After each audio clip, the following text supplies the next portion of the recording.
today we'll be talking about something that is very special to me, which is how you can leverage the power of storytelling to build consistent profits within your business.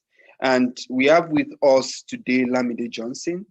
And the reason why we were supposed to have this session last week, but we couldn't. And we just had to get Lamide here. So we had to figure out a way to find time in the schedule, because Lamide has been in the storytelling business for as long as I know him. And between then and now, I've seen him help people transform their businesses, transform their careers just by leveraging the power of storytelling. And this is what he does. This is his area. And so we have Lamide here today, and he'll be talking to us. I want to thank everyone, Aisha, and Dele, Hope, Josephine, Lucky, everyone joining us today. Let's welcome my friend and brother, Lamide Johnson. We call him General Lams. Hi, Lamide. Hello. Lamide, your mic is muted. Oh crap, apologies. How are you doing? I'm good. Great. Hi everyone, good afternoon. Ololade, it's so good to be here today. How have you been? I'm good, bro. I'm fine. I'm good. Fabulous. Interesting times, interesting stories to be told. And you know, when you said to me, Lams, I'd like to talk to us about storytelling amidst COVID-19. How do companies rise above the current pandemic? How do we utilize the concept of storytelling to soar above the impact of the coronavirus on our business? And this is what I'm going to be sharing with you all today. So it is such a pleasure to be here.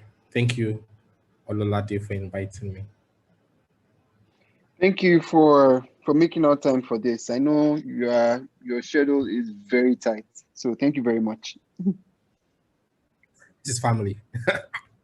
Yeah.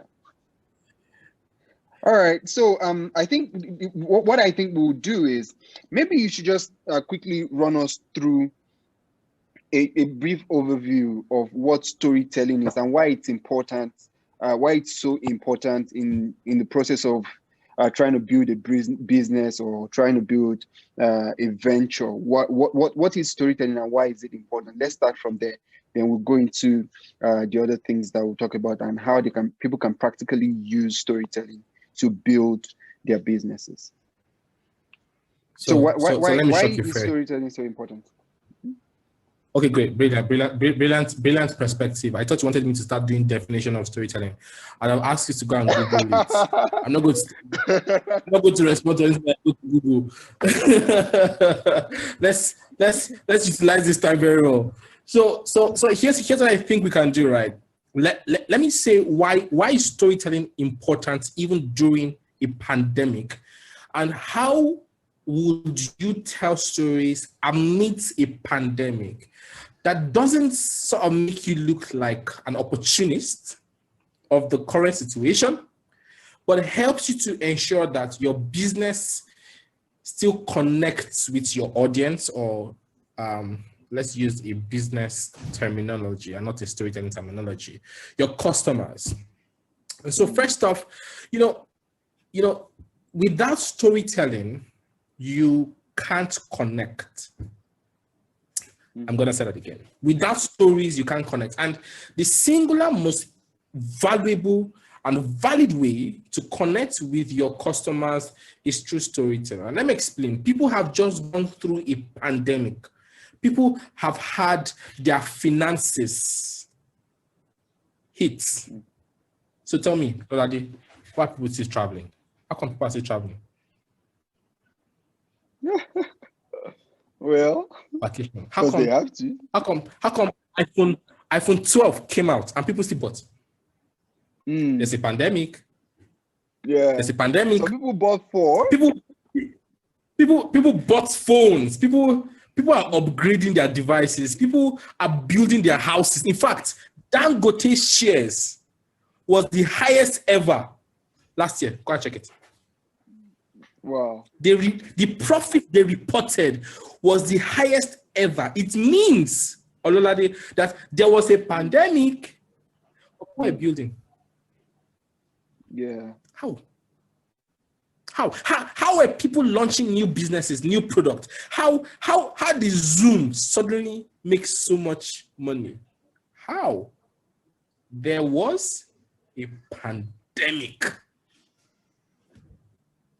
And so when you think about stories, the fact that businesses still thrive, you would ask yourself the most important question: how exactly have these people connected with their customers so much that there is still loyalty to the brand, there's still loyalty to the product, there is still an alignment and a crucial need that I need to buy this product regardless of a pandemic? Why? You remember, Ololade, when in March they first announced the lockdown, and it seems that everything that ever mattered to us at that time was food. Do you remember? Yes. Food. Like that was all that mattered, food. And then we got into the coronavirus stage. Hundreds and thousands of people lost their lives. Nigerians contracting the virus, and then a few people died. Well, more people than we know, and we realized that this is about to leave. It's like this thing is not coming to go so fast. It's going to stay with us for a bit, and then even though we shut down our businesses before now, we've now opened up these businesses because we figured we have to live with the virus.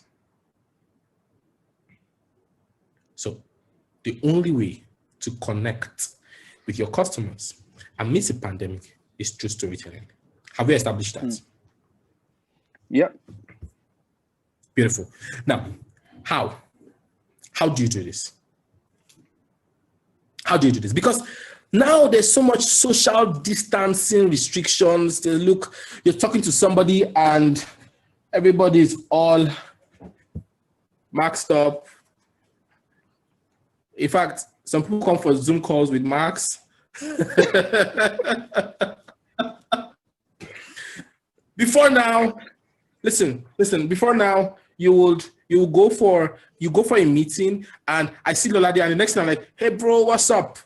Boom, hands bump, shoulder, hug, kiss. Is it kiss? Is this kiss? Is it kiss they call it? No, there's no kiss there. That one. I don't know what they call it. It's kiss. It's peck. It's peck. Now. Go out and try to touch somebody. Try. Right. Everybody must tell stories now that there is no longer touch. Let me explain. Let me take you through science first and lead you on, right? When you go to the market and you want to get yourself a pair of jeans or a pair of shoes, right? And you go to that line where the Igbo boys are standing, right? Mm-hmm. Do you remember what they tried to do to you to get your attention? Can you remember? They will drag you, no? They'll drag you. They would not just drag you, but they are doing what? Touching you. Why do you have to touch? Why can't they just talk? You know why? Have you asked yourself that question before?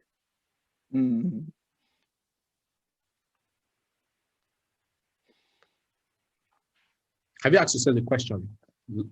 Oh, brother. I always ask them actually. Me? Like I always ask them that why are you pulling me? Why are you touching me? Why did they touch you? Why did they touch you? Have you ever figured out why they touch you? No, I haven't. They have more science than you, Obra. They have more science than you. Let me explain what I do. Let me explain what I do. Now, there is a gland we have. It's called the pituitary gland. Every single time you are touched, that gland secretes a hormone called the oxytocin. The oxytocin is also called the trust hormone. That is the hormone that says, look, I'm fine, I'm cool, it's okay, you're safe with me, you can trust me, I can trust stuff I say. This is why, Ololade, you go into a meeting and the first thing that your instinct tells you to do is to give every man a handshake or a hug. Why? You only walk up to the people who you know, right? And you extend your hand to shake them. When that happens, you've triggered the hormone called the oxytocin, saying, I'm fine, you can trust me. The fact that there is now social distancing restrictions, we are no longer at liberty to touch people the way we touched them before. The only other way we can touch people is through their emotions.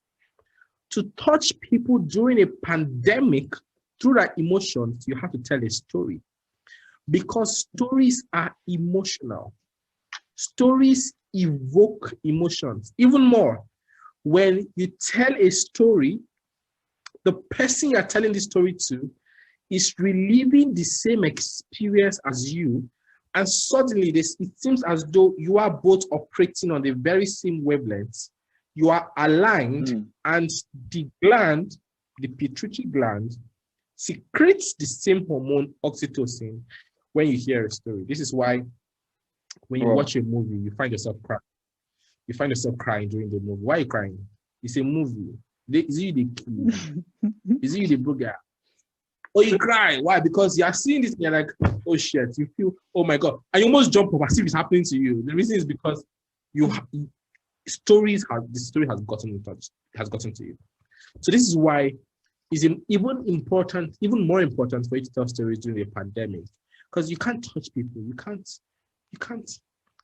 connect with people the way you used to connect with them before. Right now, what you need to do is to tell stories. So I'm going to tell you 4 things to do as you begin to tell stories. The first is you need to build your empathy muscles. You need to build your empathy muscles. So you're in real estate. You understand that there's a pandemic. You can't just tell people to pay one-off for your landed properties. This is the best time to talk about instrumental payments and make it as great as possible. And I mentioned the fact that you're doing this because you understand there's a pandemic. Look, people are going to feel like you understand them now more than ever before.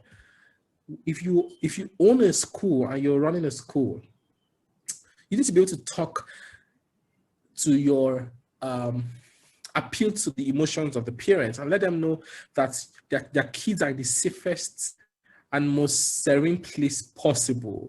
Because this is not the time to talk about your curriculum.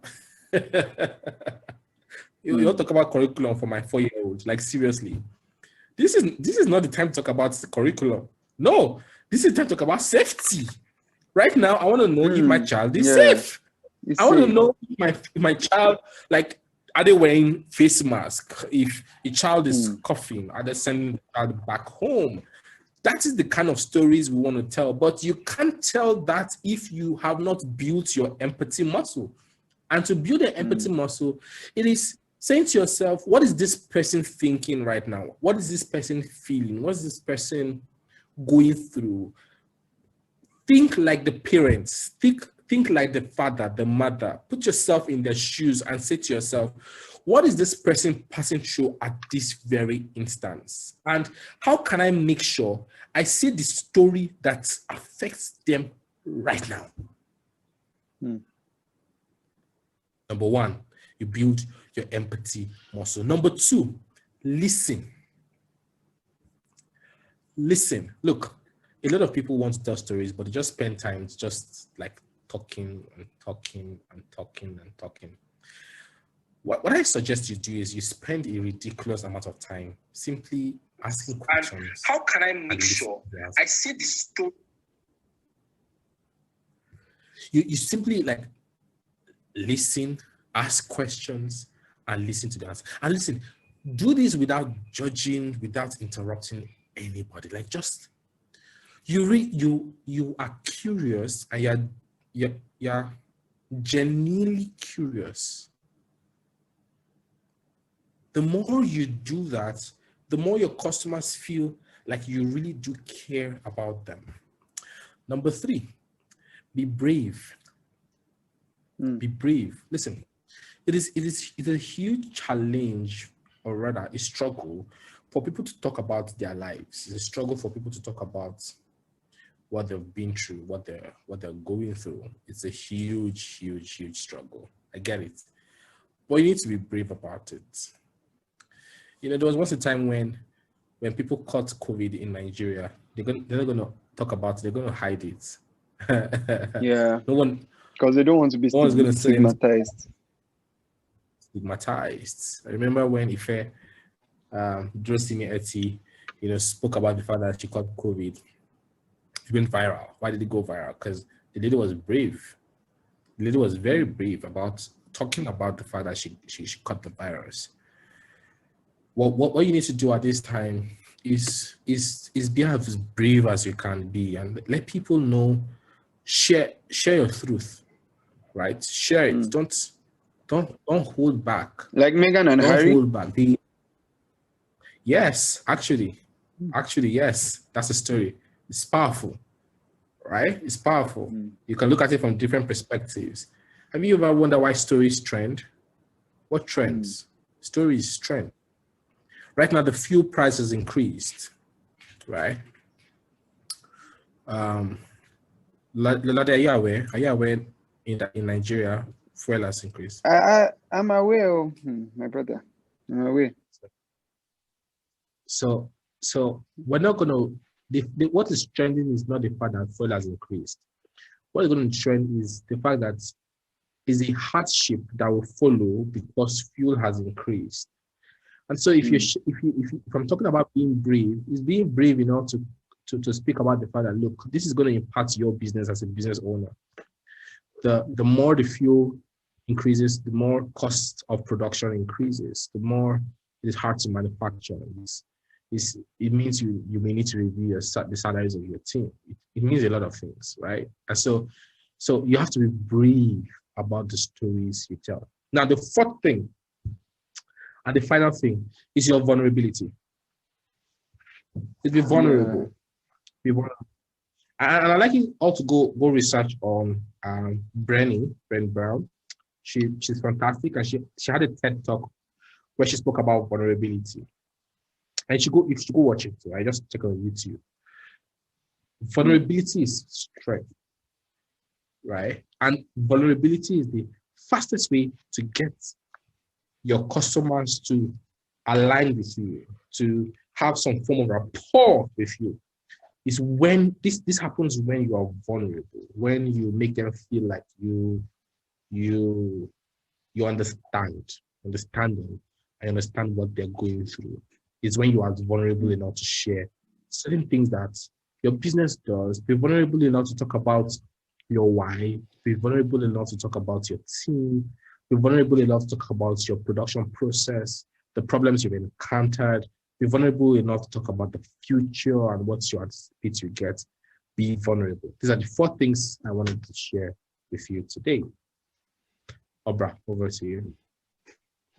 Thank you very much. Thank you very much, Lamide, for that. I think my favorite part was when you were talking about the science behind storytelling and touch and all of that. I'm like, Lamide, when did you study medicine? but that was quite insightful. I mean, so that further tells us that it goes beyond just the things we say. We need to understand that it has, apart from the emotional effect, it also has biological effect on people's body, which then makes them to take certain action, right? So that's very insightful. Before we continue, if you are on the webinar on our webinar platform, please leave your message in the chat box so I can relay your leave your questions in the chat box or in the questions box so I can relay your questions to Lamide. So once I do that, once you do that, he will be able to answer your question. All right. So Lamide, I have a few questions here. And the first thing that I want to ask you is, it seems like it's not enough to just want to say, I want to tell stories. It's important to also know what the story should contain, right? Now, we know that now, okay, we need to use the power of storytelling. We need to tell stories and all of that. How do we craft the right story for our audience, of our customers, as the case may be? Is there a technique? Are there things that we need to do? Are there things that we need to put into consideration? Sure.